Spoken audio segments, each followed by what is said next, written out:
crazy. How are you this morning? I'm great. How about you? Well, aside from a little bit of technical difficulty, I'm good. Great. So let me I just want to say, here we are. And it is September 7th. 7th. September 7th. How are we getting into the end of the year? We're at the end of the year now. No, it's gone by really quickly since we started. It really honestly has. Yeah. Well, I'm really excited to share a little bit about our guest today. Do you feel ready to begin? Ready to go. I know. And again, to our viewers, I am sorry for the delay in starting. Let me tell you about Lauren STRACH. Lauren left a PhD college professorship to pursue a life dedicated to art. And her art quilts, which we're going to be really taking a look at today, have been juried into many of the most prestigious art shows around, or quilt shows, I should say, shown in the US, including 3 years. She was 3 years as a finalist at the International Quilt Show in Houston. Now in 2007, she was a finalist in the 100,000 Quilt Challenge. I definitely want to hear about that. But her quilts utilize mixed media techniques, including hand dyeing, discharge, painting on fabric, beading, and she uses various fabrics and threads to achieve her images of fantastical realism. Through surface design techniques, she also creates her own fabric to use in her art quilts. In addition to her textile art, Lauren has also studied photography, drawing, and painting, but while the studies into other mediums complement and develop her artist's eye, her favorite remains textiles. And her favorite subject is nature. And Lauren is very lucky to live on the coast of Oregon, where the Pacific Ocean and the Cape Perpetua forest influence and inspire her work. Last year, Lauren had 3 articles published in Art Quilting Journal, highlighting her award-winning quilts and techniques. Now, she says that art making provides structure for her life and gives her a sense of purpose as she seeks to understand more about the beauty surrounding her and the journey she's taken along the way. Let's welcome Lauren STRACH into the studio. Come on in, Lauren. Hi, Lauren, welcome. Good morning. Good morning. It's good to see you, and thank you for, flowing through my technical difficulty. I mess up, and anyway. It's good to be here. It's good to be here. It's good to see your smiling face. Good Great to to talk art. see you. It's great to see you. And Lauren, I'm going to just say a little bit about you and I personally. Lauren and I actually met last year, right? It was last year. Yeah. And we were involved in Connie Solera's, which you all got to see Connie a few months back, a mentorship circle that she had started. And we came into contact with each other, and it was like, oh, woman after my own heart. We had so many shared interests, and it's like, yeah. So one of those friendships, unexpected friendships that we are so lucky to be able to meet. One of the perks, I think, of being online these days. So it's a pleasure to have you here. And wow, Lauren, I gotta say to you that you are, in my mind, quite a role model to professional women taking a giant leap from that professional, high-ranking career into an intuitive, self-expressive, creative life. And midlife, no less, as you've said. So how did that come about? I mean, What prompted you to take that creative leap? Well, that's an interesting story. I'm glad you asked me that. You know, life takes a lot of interesting twists and turns. And for me, I was teaching at a Christian university. My husband had passed away in his early 40s after having a terminal disease and leaving me with 2 young children. And that was a very sad time in my life. And then after 5 years of being a widow, I fell in love again. But I fell in love with a woman. So that was like the what kind of light bulb that went off. I fell in love with the person, and she was a parent at the Montessori school where our kids went to school together. And pretty quickly, I realized that if I was going to pursue that relationship, and I wanted to do that because we were in love and just like my life was all about color again, that it wasn't a fit for me for 2 reasons to continue teaching. One, it was at a Christian university, very conservative, and that was problematic. And I didn't want to live my life in a hidden way. But then also, as we blended families and had 4 young children, it became really difficult to sustain 2 careers. And so I made the choice that I would just step aside and try this blended family stay-at-home mom thing. Well, you know, that doesn't last a really long time before your mind kind of gets hungry and goes a little bit crazy when you have 4 kids who are all, you know, like in age 4th grade through 7th grade. I had to do something. And even though I'd never taken an art class before in my life, I go, I'm really drawn to this. I've been a master gardener and I had this huge garden and perennial garden, and I loved nature and I loved everything about that. And so I really became fascinated with this concept of how can I translate nature into an art form. And, you know, quilting and textiles, quilting in particular, is such a low barrier to entry traditionally for women, right? I mean, you know, like anyone can quilt, you know, drawing, painting, it's a little like, oh, how do you do it? But if you can sew, and you can sew a straight line, not that this is a straight line, the example that you just put on the screen, but it gave me the confidence to begin. So I took some beginning quilting classes, and very quickly I moved from like a traditional, you know, sewing 9 squares and 4 squares and blocks into trying to set into the art quilt avenue, let's say subset of quilting, which was really the expression of nature and exploring images and trying to find my own voice in ways to make that come alive. And pretty quickly, because I was always a bit of a workaholic and a bit of a type A person, I devoted myself to trying to master this. Wait, you a type A person? I don't know. So it's been, I've been told, who can say, but, you know, I love this lifelong learning. And so I just kind of decided that everything was fascinating about fabric and textiles and touching and feeling.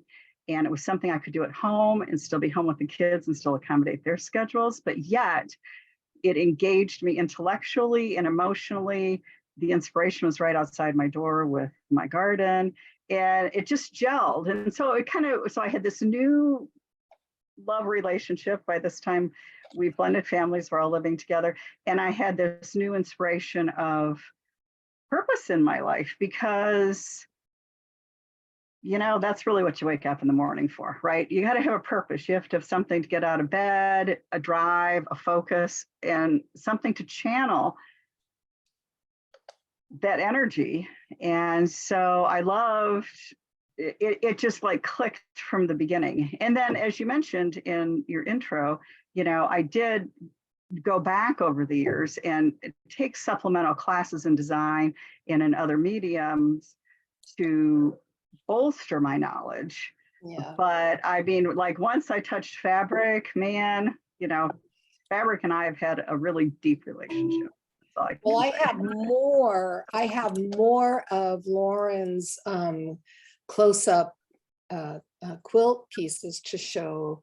But I before we move on, I just want to say I give you the badge of courage and bravery, because really you're a role model for women leaving one career and jumping into a creative career, which takes a lot of guts, right? It takes a And lot. being authentic to yourself. Exactly. Who do you really want to be? And I mean, that all happened in my mid 40s, and especially coming out of a very conservative Christian religion, this whole thing was just like a shock to me, to my family, to everybody around me. But it was undeniable. So what are you going to do at that point? Is especially having lived through the terminal illness of my late husband, life is short. Yeah. And that really, really was brought home. And if you can't be honest about who you are and what you want to be and live your best self, live your best life, be your best self, if not now, when? Because man, life's short. So Life is short. Yeah, I agree with you on that one. Boy, it just zooms. Yeah. So I never really looked back. And, I was very fortunate that my paths crossed with Michelle, and we've been together for a very long time now and continue to be very happy together. And she's very supportive of this. Like, who knew I'm living with an artist. Who knew? Who knew? Yeah. Yeah. One thing I wanted to ask you about, though, you said that you had taken or studied photography, drawing, and painting. And how do those media influence your quilting work? Well, I think, I'd never taken an art class before. I kind of made this left turn. But I had been a master gardener. I had a garden that was almost an acre. And what I realized is my garden really was my first artistic endeavor, because the principles of design and flow and pattern, repetition, how the eye works. I mean, those are principles in gardening that we use, but that was all very kind of instinctive. I didn't ever study landscaping per se and formal concepts of design. So when I went back and studied the photography and drawing and painting, then there were more aspects of the formal concepts of design. And so you go, oh, well, that intuitive thing that I kind of do, or I see where my eye goes and how the color flows, it has a name. Oh, now I get it. And so then you become, you kind of refine those instincts and start to understand them at a deeper level. Now, something like behind the quilt behind me, and Kisma keeps popping up some of the different images that I've given her. I would say over the years that I've really studied and kind of honed my craft, it evolves, right? You have different techniques that I use, different techniques I master, different techniques that lead from one to the next. So this quilt that is behind me is part of my garden journal series. And that's where I actually created this fabric with plants from my garden that I harvested, pressed to make them both an imprint as well as a resist. So this right here is the whole Cleome flower that I ripped up. And if you looked at the bottom of it, it has the root, and then at the top it has the seeds and the blossom head. And I used that as a resist in some different surface design techniques. And so I translated my love of the gardening and brought that into fabric. Now, Lauren, I just brought up another picture of something. I don't think it's what you just described, but it's a new technique you're working with. Is that correct? Correct. So currently, I don't have a large wet studio. I have created hundreds of yards of fabric that I still have from when I did have a wet studio and was doing a lot of large fabric design. So currently, you know how, again, our creative path evolves. I'm working with watercolor paper, and that image that Kisma had put up is botanical dyeing and transferring images onto watercolor paper and using the similar techniques. So I've got dyeing dye there that I've used. It's a way. I now live on the central coast of Oregon. and have for the past 5 years, previously in the Midwest in Michigan, where I had my large garden. And so just in the last year or so, I've been exploring paper and botanical dyeing as a way to get to know kind of the flora and fauna that exist in this new life, in this new biome that I live in, literally on the coast of Central Oregon. And so it's been a great adventure to go out and harvest what's blooming at the time, to see if the images transfer, do that experimenting, do that trying things out. I have a pot sitting on my stove right now that I'm gonna go and unpack after we're done. So, you know, the artistic life, the creative journey ebbs and flows, right? And Yeah. we kind of follow where it leads, where one learning translates to the next learning, translates to the next learning. Yeah, it's a fascinating life. Okay, I'm going to ask you a question. Now, this is not going to be an unfamiliar concept to you. I would like to know, what do you consider your artist constitution or sensibility? Heart-centered, mind-centered, body-centered, and what does that mean to you? That's a great question, because that is something that I've thought about a lot. I've actually written about, is trying to get a handle on that, because I think the great art works of the world come from an emotional based understanding, so that the viewer is affected on an emotional level, right? That's the powerful thing. It makes you feel something. Now, having come out of an academic tradition with a PhD and having written in academic journals, that is the life of the mind. And I really, really was trained up until, my mid 40s and beyond. I mean, that's still, if I go to learn a new technique, man, give me the list, show me the process, I can just delve right into that. But then the so I do think that intellectual mind-based approach is kind of my go-to, because those are the tools that I've had. I also think that because one of the reasons that fabric art really attracts me is I think I'm also body-centered. So my quilts are really big and impactful that you can view from a distance. And it's a very physical process where you're sewing and cutting and ironing and pressing and folding and touching. I mean, it is a very physical process. Hey, Lauren, my Lauren. Yes.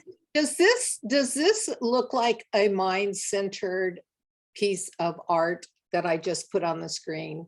Not at all. Not at all. And emotional. Well, thank you. But that, so that's the tripod of the stool, right? You have to have that mind, body, spirit. And so in my more recent years, I've been trying to just kind of sink into that concept of where is the intuition and where is that leading and why, and understanding. I think it's always been simmering under the surface, because I think that is reflected in my pieces that you see there. But it's not my go-to. However, I will say the benefit of that is I'm like a scientist and I don't get discouraged. And even if I have failures, I well, so what? 97 times it didn't work. I'm going to try it that 98th time, and it worked. And if I had been an emotionally driven artist, you might just walk away and go, well, forget that. So, there's benefits to the approach. Who knows, right? I mean, we go into that workshop, into our studio, and we just do what we need to do and keep exploring. I would like to say hello to all of our viewers out there. Thank you for tuning in to our monthly art talk. Lauren and myself are so happy to have in the studio today Lauren STRACH, who's an incredible quilt artist, among other talents, which we'll touch base on as we continue forward. I want to invite you and remind you to, if you're viewing, to click that follow button you see right there underneath this screen. And also, I just want to bring up that this month, the month of September, Twitch TV is allowing us to give a subscription discount, and my allotted subscription discount is 25%. So if you take out a subscription instead of $4.99 a month, what is it? We calculated it. I need Lauren. Lauren, you said let me get Lauren up here. You save $1.20 on your subscription. Oh, wait, I'm bringing you up. Yeah, you save, like she said, $1.20 on your subscription, which, you know, knocks it down to under $3. So it's like, come on, give us a subscription. Plus, what you're doing is you're helping to keep Visionary Artist Path Twitch TV channel alive and well in the ratings. So let's bring back our special guest today. So give me a moment. And I'm really, I cannot tell you how happy I am to have Lauren here in the studio today. So Lauren, before I jump in with another question, I was just curious, did you have another question for her? I'm really curious about what are some of the reasons why you make this art, like why this art, and why do art anyway? Like, It really gives purpose to my life. And when I can't do it, you get kind of twitchy, right? Or kind of like, you know, you're just hungry to get back and to have, even if I'm not physically sewing or creating that botanical dyeing, the idea of what I will do next. So when I'm driving along the road and you know, it's new, I've lived in Oregon for 5 years, but I'm looking at the plants alongside, you know, in the ditches on the country roads and going, ooh, that's cool. Ooh, that's cool. That's kind of like a plant I know. I wonder how I could use that plant. I wonder if I stop and just, you know, pick a few things. I wonder if the pigment will transfer. I wonder what image it will make. I wonder if I press it, how I could use it. And so that's all part of that creative dreaming and that creative wondering. And that's the juice of life, right? What gives you that spark is what you chase. I'm very fortunate that I haven't had to sell my art, and that is a luxury. So because of that, I have been able to kind of follow where the impulse leads and where the muse leads and see how it unfolds. If I had to be selling, you know, at the weekly art market and I was just having to turn out quantity, it would be a very different journey. And I know many artists do have that journey, but I have been fortunate. But that hunger to create and that hunger to know what's next and to see where it leads is alive and well and strong. And, you know, that's fun. You know, you brought up an interesting point that I think, I don't know how often we talk about it, but making art for art's sake, making art because it's who we are. We couldn't exist without creating art. Whereas there is an entire artist community. They only create art to sell and to make a living off of it, and which is totally fine, right? And you look at those, it's two factions of the art world, right? So I'm curious about what you feel. Maybe I'm not curious because maybe you just said it. Let me say what I'm thinking. So we make art. I think all three of us right here, we make art because it's part of who we are. We've always been an artist. We have an artistic expression that has to come out in one way or another.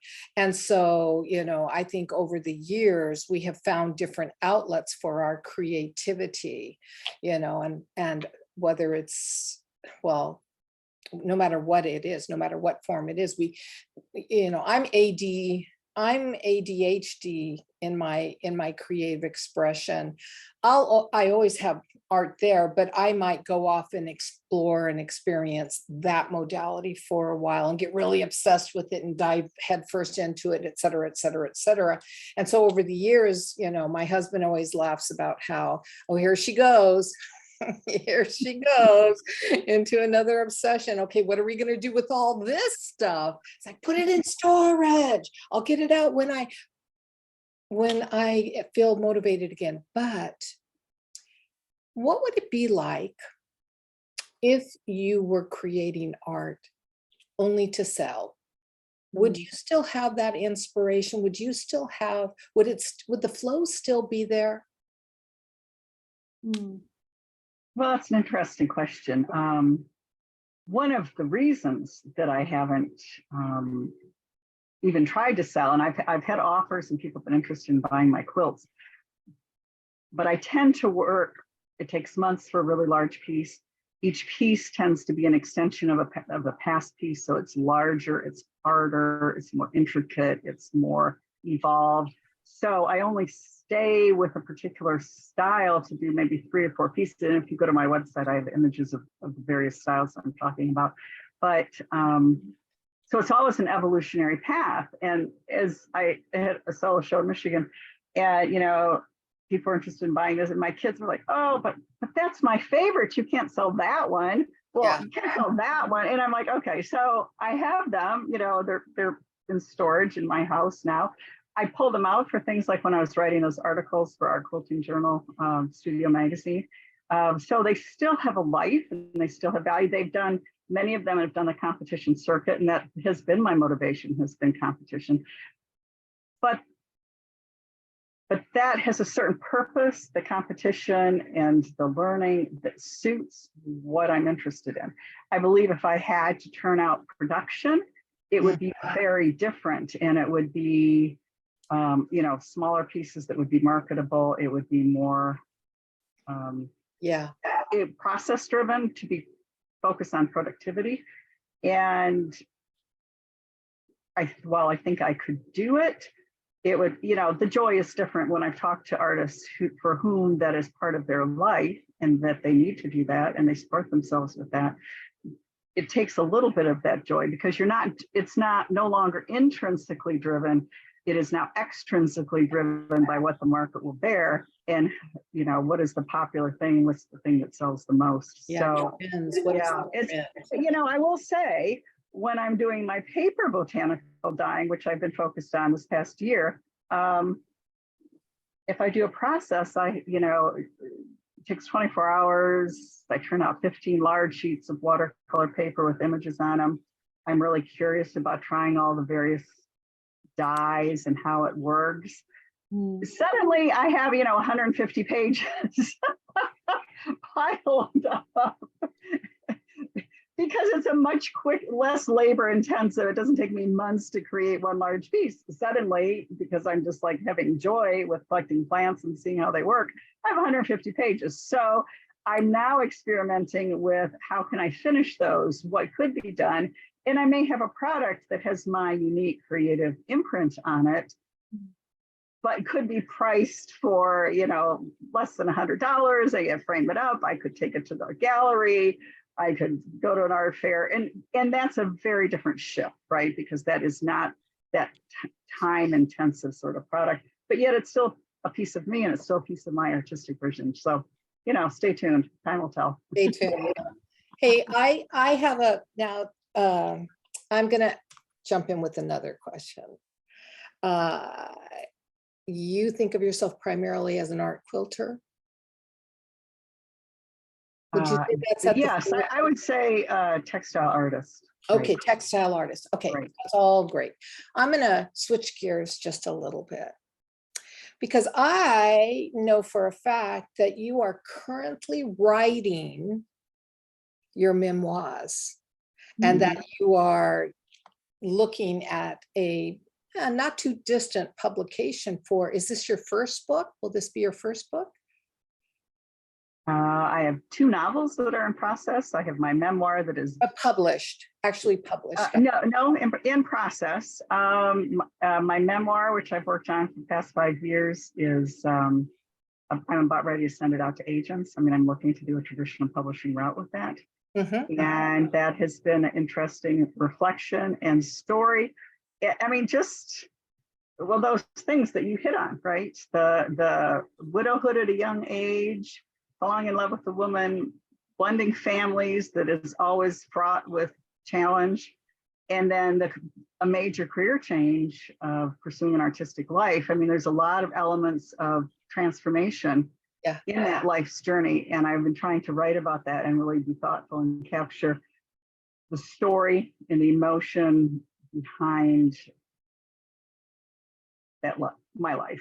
Mhm. So that's very close, but it's been a fascinating reconfiguration of creativity because the written word is so different than the visual creative impulse. I mean, with visual, man, you can put stuff up on the wall and you put up a few pretty pieces of fabric and you go, ooh, right from the beginning, it starts to sing and that's really cool. With the writing, man, you got to get it to be really, really, really polished, really, really close to as perfect as possible before people can read it and give you any input, because if it's not well written, it just doesn't sing. So I have been taking those creative juices and trying to channel them in a different way, and also to give up that academic training, which, you know, my first instinct is, man, I can use language and I can communicate, absolutely. But that training to be logical and rational so works against you when you're trying to write something that touches the reader emotionally. And really with reading, if it doesn't touch the reader emotionally, like, so what? Everyone's had kind of an interesting life, you know, this age. It's only the emotional connection and The message. transport the reader. And so that has gotten me back to as much of that question, you know, is it the mind, the heart, or the body that you work with? And the challenge with writing is it's so specifically, it has to be heart driven. Yes. It doesn't matter if you have the world's best words. And I am a good wordsmith and I know that, but it has to be heart driven. And how do you reframe the story from that compelling heart driven way? Because if you want to say to your friend, you got to read this book, you're only going to do that if it's touched you in an emotional way. You know, that's so important. And I want to look at that heart-driven, that emotional aspect of it.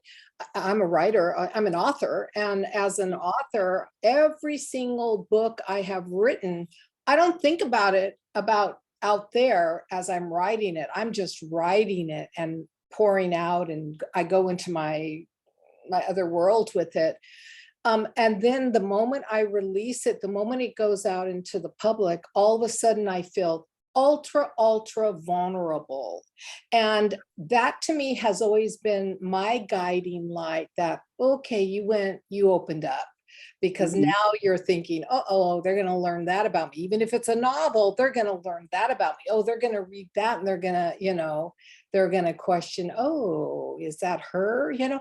And so I think that for the most part, when it comes to memoirs, when it comes to novels, you know, even to nonfiction to a large degree, you have to become vulnerable. You have to be willing to tell the secret.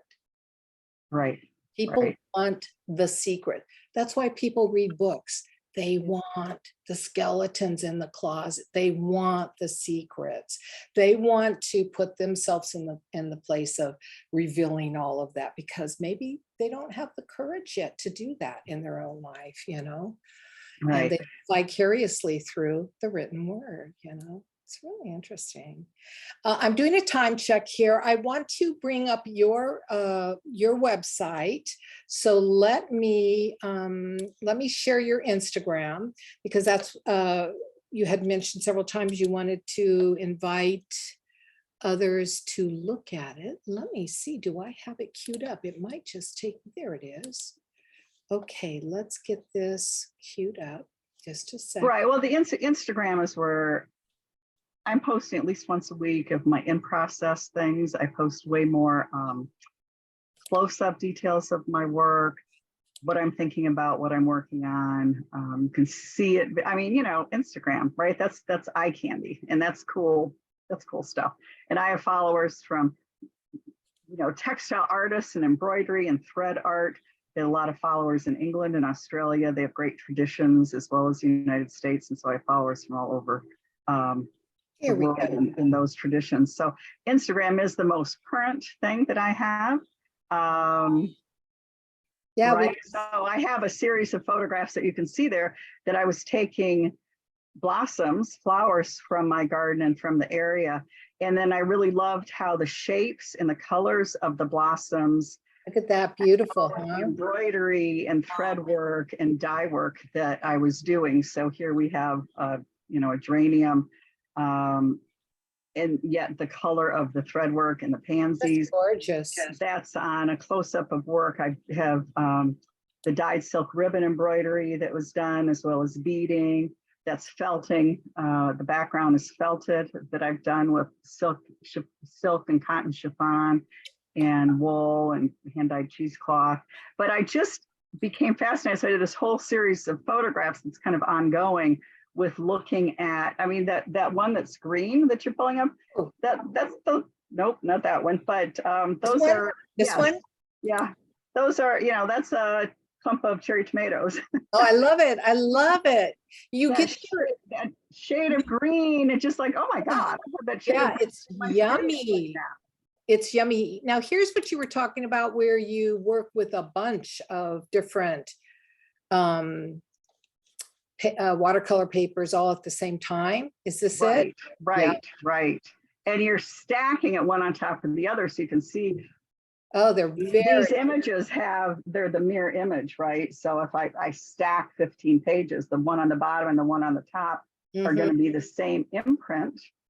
Those are what images that I actually had done, I think in May. So you see the lupin bloom is in there because the lupins are very big in the Pacific Northwest.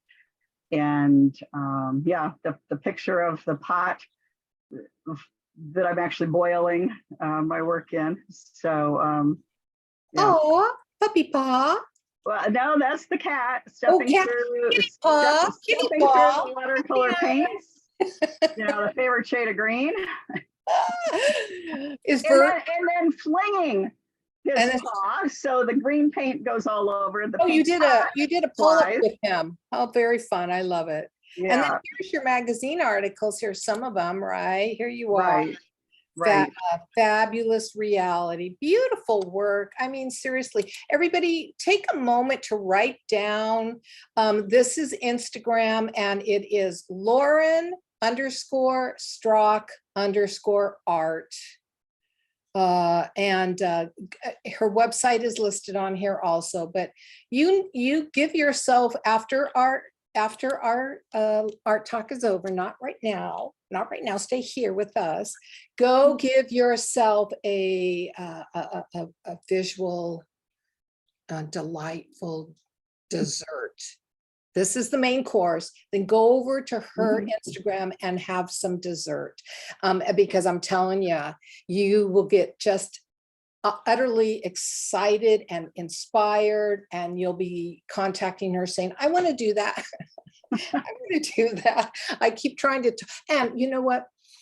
I know I said this to you at a different time, but I so wish you would do like a retreat up there where you live. I would be there because you have inspired me to dig out my quilting studio from storage and take a look at you know, some of the works that I had been doing, but I was doing the mini postcard quilts, designing them and stuff like that. But Good. Inspiration, just such inspiration. You know, we inspire each other, and I think that's one of the awesome things about our community. And I know I'm speaking for Lauren, but we started the Art Talk because we felt that bringing creative women and men, it's not just limited to women, although it's mostly together once a month to talk about our creativity and who we are as women, rather than to make it into business and a business plug for whatever our business is, was inspiring and supportive for one another, and showed us our commonality, and that even whatever differences we might have are not antagonistic at all. You know, they all weave together, and we've got this beautiful tapestry of creatives, contemporaries that we're so lucky to have today, especially. And you know what? This to me came out of lockdown. This is how lockdown channeled us. This is one of the blessings, yes, one of the blessings, sorry, of COVID lockdown, was that we all ran to Zoom. We all ran to the internet, and we all reached out. We didn't want to be isolated. We found each other, and we found each other. That's pretty awesome. Yeah. We found each other. It's amazing how you make all those connections. Oh, yeah. And it just grows and grows and grows. Yeah.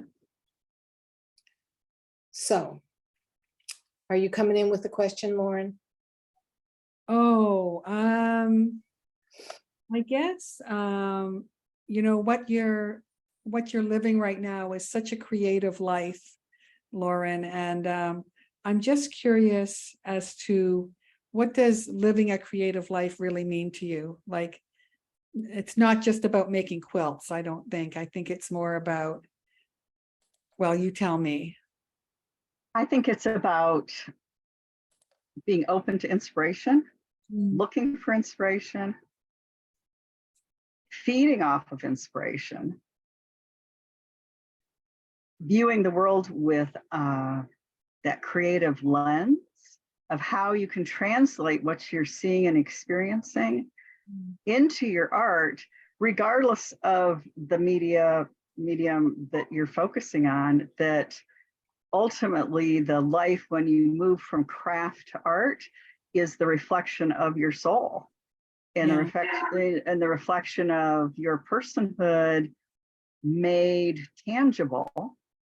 So you're driven from that intrinsic creative heart space and personal space, but now I've made it in a way that can be shared with others, and that's exciting.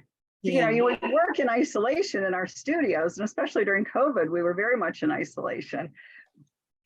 But it just, the ability to do that, to make your internal landscape external, is a real gift. And you know, every day is exciting, because no two days are the same. No. And also, what a gift at this stage of life, you know, at that emptiness stage of life.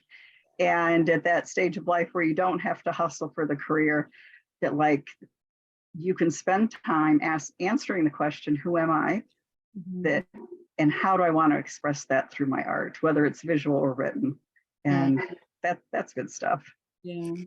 You know, Lauren, and this is for all of us. So do you think that it's the phase of life after midlife where we become our most creative? Oh, I think so. I think it is when society and ourselves gives ourselves permission to really be reflective, to be that, you know, you've got the maiden, you've got the mother, and you've got the crone. And there is beauty in that crone stage, baby, because you do not have to you can unapologetically be self-focused. And that is a beautiful thing, because at those other stages of life, we really do have expectations and things we want to do. I mean, I wanted to be a mother. I'm blessed to be a mother, but I'm also blessed to like launch my children, launch. And let's see. I embrace your launching, and now I got some good digging I need to do, and that's great. Yeah, I find that for me, I mean, I think all three of us have always been creative our entire life. I mean, from the playground up, it's not something that we, you know, didn't have around us. But yeah, there is an automatic liberation and a self-permission Mhm. to really go full-fledged. You know, I mean, I retired this year, so for me, it's just like, ha ha, the studio is my oyster, you know. And I was telling my son the other day, hey, you know what? I don't have to apologize for doing nothing. If I don't want to do anything today, I don't have to apologize for that because I'm retired now and I earned that position of just flowing with my life and my interest. But I mean, mostly it's creative every day, right? All right. Well, if that fire burns within you, it's going to come out, but you might not push yourself quite in that same way. You don't. Yeah. You can ride the wave of where your energy and interest takes you. And you don't have to worry about what other people think. That's it. Younger, we care Right. what you think. And when we did our jobs, we had to care what the boss thought and all of those kinds of things. Whereas now we're really free to Yeah. be able Right. to live our own authentic selves. Right. And I think also that wisdom that does come from the journey that all of us have taken. And as women, I think we have a very complex journey. That, you know, when you kind of get those years under your belt, what you can produce that reflects that interior journey is rich and vibrant. It is rich and vibrant. That is exactly right. Words. Well, we've come to our last question. So, Lauren, I think Yes, we ma'am. all here belong to a faction of artists who believe that we are here to love what we love and to create what we love. And at the core of our creative practice is love, right? So, love, it fuels us, it motivates us, and it's that magnetic pull that keeps us interested, curious, enthusiastic, and resilient in our devotion to our creative practice, to our art, to our craft. So, as an artist, what is it you believe is at the core of your art practice? Mm. Limitless curiosity. Ooh, that's a good one. Yeah, I am driven, capital D, I don't use that word lightly, to explore what comes next and to see where that experimentation goes and to, at the end of the day, go, wow, that Wow. was cool. That was cool. Even if I'm just, you know, thrifting at Goodwill and looking for potential in the, you know, in secondhand clothes or going to the garage sales and looking for, how could I repurpose that blazer I see there? What about that wool skirt? I think I could make a rug with that. That is that endless curiosity and that little prompting and that little juiciness that goes, ooh, that's really fun. Look, for $30, I got all this. Now I can take it home and I can make stuff. And won't that be fun to see how it gets transformed? Yeah. That's Yeah. awesome. That's so awesome. Well, I want to thank you from the bottom of my heart for being Yes. our special guest this month. I think at some point next year, I would like to invite you back and we can see where you have gone on your journey, your continued journey, and perhaps when your book also is ready to launch. That's another time to have you back. So maybe multiple times, I don't know. So thank you for being here. Yes. Thank you very much, Lauren. Okay. Thanks, you guys. Thanks for the invitation. It's great having a conversation. We'll Yeah. talk soon. Okay. Thank you. Bye-bye. Bye. And so, hello viewers, we want to share with you a little bit about what's going on out here for next month. We have a special guest, October 5th, coming to be with us, Shiloh Sophia of the Women of Color Musea. And she is the co-founder of one of the largest, if not the largest, all women's, well, at one time, all women's art school and community. So we're very, very excited to welcome her into the studio and hear what she has to share with us. That'll be October 5th. So put that on your calendar right now so that you make room to be here live. And remember that as a viewer, if you are a follower, don't wait until the last minute to follow. But if you're already a follower, like a week ahead of time, you will be able to post right into the chat questions for her, for any of our guests. So don't forget about that. And don't forget to follow us and take advantage of that 25% off subscription. So Lauren, what do you think? How are you feeling? I'm feeling really great and inspired. I want to get out all my quilting fabrics and get going. I know, isn't that true? That's how you know you get really inspired. Yeah. It was great. Well, as always, it's been a pleasure. Yes. And thanks everyone for tuning in, and sorry for the little, we need someone here to come and be our tech goddess. So if you want to be our tech goddess, just reach out to us, because boy, I'll tell you, I know I could use that. But thanks for indulging all of the little errors. Makes So us thank you, Lauren. Thank you, Thank Lauren. you very much, Kismet. It was great today. It was fun. It's always fun. So I am going to say bye-bye for now. Bye-bye.